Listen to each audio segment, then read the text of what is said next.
23 জানুয়ারি পুরুলিয়া জেলা জুড়ে দেশপ্রেম দিবস পালিত। 23 জানুয়ারি নেতাজি সুভাষচন্দ্র বসুর 130তম জন্মদিন ফরওয়ার্ড ব্লকের পক্ষ থেকে পুরুলিয়া জেলা জুড়ে দেশপ্রেম দিবস হিসেবে পালিত হয়েছে। সুইসা তোরাং কোটশিলাতে নেতাজি সুভাষ মেলা অনুষ্ঠিত হয়। দলীয় কার্যালয় সহ প্রতিটি অঞ্চলে নেতাজির প্রতিকৃতিতে মাল্যদান, প্রভাত ফেরি, বাগমুন্ডি ও রামচন্দ্রপুর চক্ষু হাসপাতালে রোগীদের ফল বিতরণ করা হয়। বামফ্রন্টের পক্ষ থেকে পুরুলিয়া ট্যাক্সি স্ট্যান্ডে দেশপ্রেম দিবস উপলক্ষে বক্তব্য রাখেন প্রদীপ রায়, স্বপন মাহাতা, অত্রি চৌধুরী, নিখিল মুখার্জি। বিভিন্ন সভায় নেতৃবৃন্দ রাজনৈতিক অবক্ষয়ের হাতিয়ার হিসেবে সুভাষচন্দ্রের রাজনৈতিক দর্শন সুভাষবাদকে তুলে ধরেন। সুভাষবাদ ভারতীয় সংস্কৃতি ও পরম্পরায় দেশের জাতীয় সংস্কৃতি ও সমন্বয়ী চিন্তার প্রসার চায়। সুভাষবাদের আশু লক্ষ্য ভারতীয় সংস্কৃতির সঙ্গে সাযুজ্য রেখে সমাজবাদ প্রতিষ্ঠা।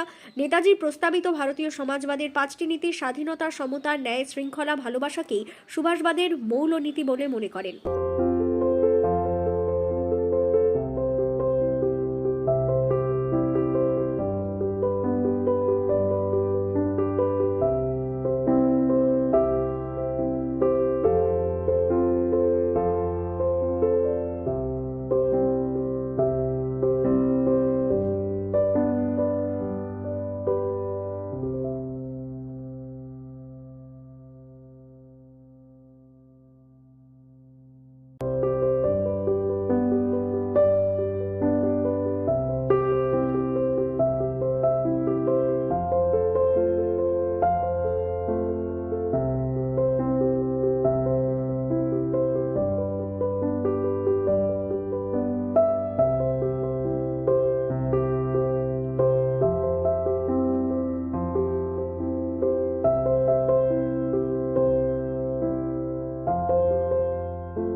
চল